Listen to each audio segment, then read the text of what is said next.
तो आज हम बात करेंगे रिफॉर्मेट्स के रिएक्शन पे। इस रिएक्शन में कार्बोनाइल कंपाउंड का कंडेंसेशन होता है विद अल्फा हैलो एस्टर, जिससे हमें बीटा हाइड्रोक्सी एस्टर प्रोडक्ट मिलता है। ये पूरा रिएक्शन जिंक मेटल के प्रेजेंस पे होता है। जो कार्बोनाइल कंपाउंड है वो या तो अल्डिहाइड हो सकता है या कीटोन हो सकता है। In case of reformats के reaction, condensation of aldehyde or ketone is carried out by alpha halo ester using metallic zinc to form beta hydroxy ester। अब आते हैं अल्फा हैलो एस्टर पे।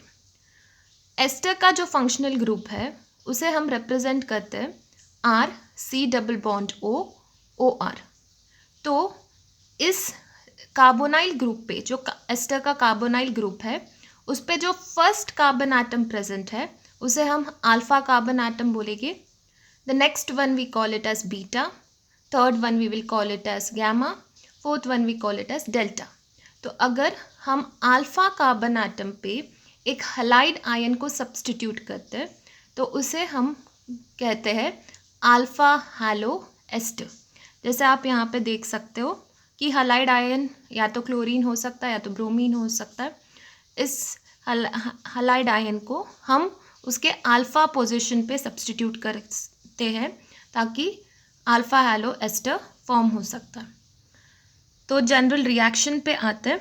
ये बेसिकली रिएक्शन होता है कार्बोनाइल कंपाउंड और alpha halo ester का जो जिंक मेटल के प्रेजेंस पे कैरी होता है, जिससे हमें एक रीअरेंज्ड प्रोडक्ट मिलता है जो हम मैकेनिज्म में देखेंगे ये रीअरेंज्ड प्रोडक्ट होता क्या है।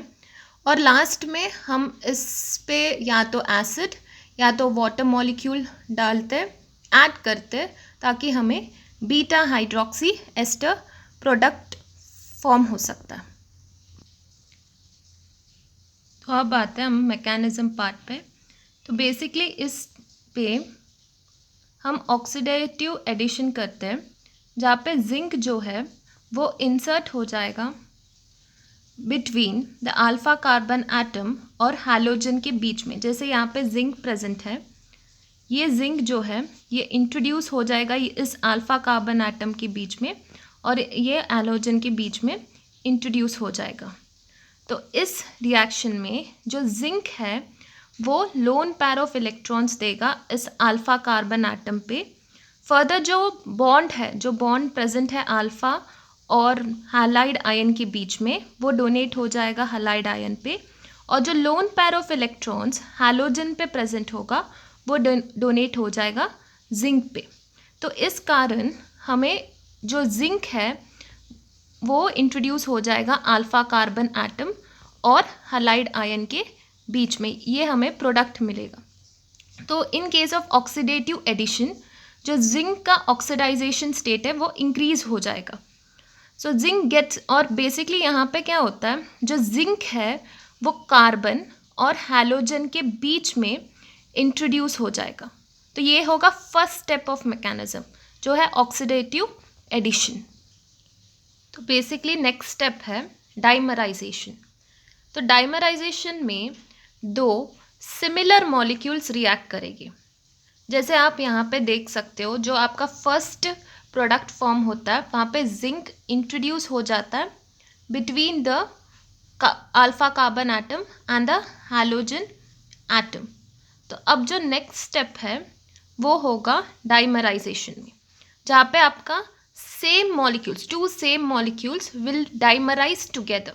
जैसे ये जो प्रोडक्ट है ये आपका प्रोडक्ट नंबर 1 है, उसका एक सिमिलर प्रोडक्ट को हम रिएक्ट करेंगे। जैसे आप यहाँ पे देख सकते हो R1 R1 O O C double bond O C double bond O R2 zinc X। तो ये दोनों सेम मॉलिक्यूल है और यहाँ पे बेसिकली एक साइक्लिक मैनर में रिएक्शन हो रहा है। जैसे फर्स्ट ये जो जिंक है अपने इलेक्ट्रॉन्स को जो बॉन्ड में है उसे डोनेट करेगा नेक्स्ट बॉन्ड को। ये जो कार्बोनाइल पे जो डबल बॉन्ड है वो डोनेट होगा जिंक पे। फर्दर ये शिफ्ट होगा, फर्दर ये शिफ्ट होगा। तो इसके वजह से डाइमराइजेशन के केस में आपको जिंक इनोलेट जो है वो प्रोडक्ट फॉर्म होगा। जैसे आप यहाँ पे देख सकते हो, ये जो बॉन्ड है ये ब्रेक हो रहा है, तो ये बॉन्ड यहाँ पे हम इग्नोर करेंगे क्योंकि ये अगले मॉलिक्यूल को बिलोंग करता है। अब ये जो जिंक है, यहाँ से हम स्टार्ट कर सकते हैं। जिंक जो है हैलोजन के साथ अटैच्ड है। फर्दर ये जो डबल बॉन्ड है वो ब्रेक हो चुका है, तो ऑक्सीजन। उसके बाद ये जो डबल बॉन्ड है ये यहाँ पे आएगा। तो बेसिकली हमें इसमें जो इस प्रोसेस में जो है जिंक इनोलेट फॉर्म होगा और 2 मॉलिक्यूल्स मिलेंगे जिंक इनोलेट का, क्योंकि एक तो ये पार्ट होगा और एक ये पार्ट होगा। So we are going to get in the second step of this mechanism, which is dimerization, 2 zinc enolates. तो बेसिकली फर्स्ट स्टेप था ऑक्सीडेटिव एडिशन, सेकेंड स्टेप है डाइमराइजेशन। अब इसे जिंक इनोलेट क्यों कहा जाता है? जो इनॉल फॉर्म होता है उसे हम रिप्रेजेंट करते हैं जब भी एक डबल बॉन्ड हो और उसके साथ OH ग्रुप अटैच्ड हो तो उसे हम इनॉल फॉर्म कहते हैं। जैसे in case of keto enol tautomerism, तो बेसिकली हम अगर इस डबल बॉन्ड को शिफ्ट करते हैं तो हमें कीटो ग्रुप मिलता है। तो ये एक टॉटोमेरिज्म का एग्जांपल भी है। तो बेसिकली ये स्ट्रक्चर होता है इनॉल फॉर्म का। तो इन केस ऑफ हाइड्रोजन यहाँ पे जिंक प्रेजेंट होगा, इसलिए हम इसको कहते हैं जिंक इनोलेट्स।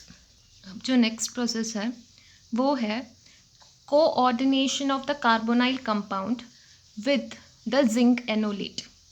मतलब जो आपने पहले देखा रहेगा, carbonyl compound alpha halo ester के साथ रिएक्ट करता है in the presence of zinc. तो ये अब कार्बोनाइल कंपाउंड थर्ड स्टेप में पिक्चर पे आएगा। जैसे आप देख सकते हो यहाँ पे, ये जो है आपका जिंक इनोलेट है और ये आपका कार्बोनाइल कंपाउंड है, जो या तो अल्डिहाइड हो सकता है या तो कीटोन हो सकता है। तो बेसिकली यहाँ पे क्या होता है, जो इनोलेट में जो डबल बॉन्ड होता है वो शिफ्ट होगा कार्बोनाइल कंपाउंड पे, जो कार्बोनाइल ग्रुप का डबल बॉन्ड है वो शिफ्ट होगा जिंक पे, और जिंक और ऑक्सीजन के बीच में जो बॉन्ड होगा वो शिफ्ट होगा कार्बन और ऑक्सीजन। जो कार्बन आटम है, जो इनोलेट के कार्बोनाइल ग्रुप का कार्बन आटम है, वहाँ पे ये शिफ्ट होगा।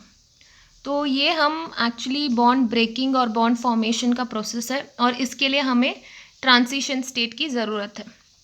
तो बेसिकली ये जस्ट एक पिक्टोरियल रिप्रेजेंटेशन है। आप अगर यहाँ पे देखें तो यहाँ पे जो है बॉन्ड फॉर्म हुआ, तो ये जो पोजीशन है R2 R3, इसके बीच में जो है बॉन्ड फॉर्म हुआ है, प्लस ये जो बॉन्ड है वो ब्रेक हुआ है और यहाँ पे बॉन्ड फॉर्म हुआ है। तो यहाँ पे ऑक्सीजन और जिंक के बीच में बॉन्ड फॉर्म हुआ है। तो बेसिकली इसको आपको नहीं लिखना है, आपको इसे 6 मेंबर 4 फॉर्म में ही दिखाना है, क्योंकि 4 form is the most stable conformation. आप उसे इस फॉर्म में नहीं दिखाओगे, ठीक है। तो जो बॉन्ड ब्रेकिंग है, और यहाँ पे आप जब भी बॉन्ड फॉर्मेशन होगा उसे आप डैश में रिप्रेजेंट करोगे। ये जस्ट एक्सप्लेनेशन के लिए मैंने इसे, यहाँ पे बॉन्ड ब्रेक हो रहा है, अगर आप देखोगे ये बॉन्ड फुल्ली ब्रेक हो रहा है, तो ये जस्ट एक्सप्लेनेशन के लिए मैंने यहाँ पे लिखा है।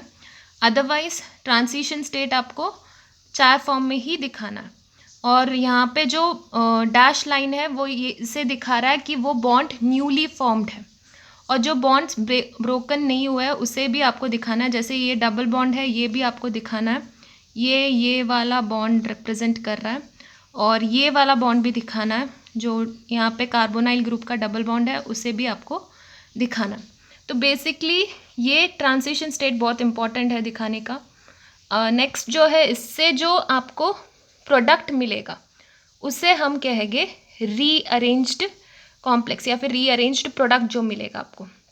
आप यहाँ पे देख सकते हो ये प्रोडक्ट आपको कैसे मिल रहा है। तो जिंक जो है, ये बॉन्ड जो है ये तो टोटली ब्रोकन हो चुका है, जैसे O, ये OZNX फॉर्म होगा यहाँ पे। तो ये रहा OZNX, उसके साथ R4 R3, ओके, और ये आपके न्यूली फॉर्म्ड बॉन्ड R2 और R3 के बीच में, जैसे ये बॉन्ड फॉर्म हो रहा है यहाँ पे, मतलब कार्बोनाइल कार्बन पे आएगा ये बॉन्ड, और फिर फर्दर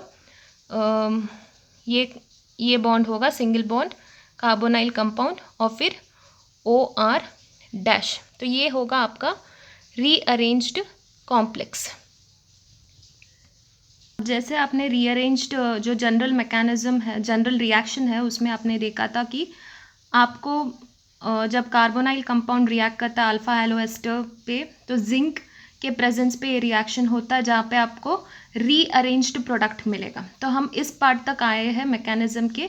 फर्दर इस पे हमने कहा है कि या तो वाटर मॉलिक्यूल आप ऐड कर सकते हो या तो एसिड ऐड कर सकते हो, जिससे आपको बीटा हाइड्रोक्सी एस्टर प्रोडक्ट मिलेगा। तो ये मैकेनिज्म का लास्ट स्टेप होगा एडिशन ऑफ एसिड। जैसे आप देख सकते हो यहाँ पे हमने एसिड जो है वो HCl हो सकता है या फिर एडिशन ऑफ वाटर भी हो सकता है। जैसे यहाँ पे H+ और Cl- है, तो जो H+ है वो ऑक्सीजन के लोन पैर्स जो है वो इस H+ पे अटैक करेगा। तो ऑन अटैकिंग जो ऑक्सीजन है उस पर एक पॉजिटिव चार्ज आएगा।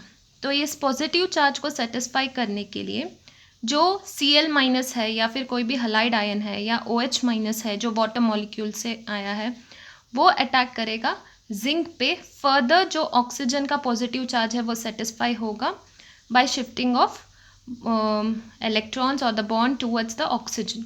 ठीक है, तो इससे हमें जो प्रोडक्ट मिलेगा वो है बीटा हाइड्रोक्सी एस्टर, क्योंकि ये शिफ्ट हो जाएगा, ये ZnX2 फॉर्म होगा या फिर ZnXOH फॉर्म होगा लास्ट पे।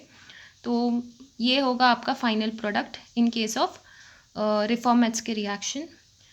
तो ये होगा end of this mechanism. Do like, share and subscribe my channel.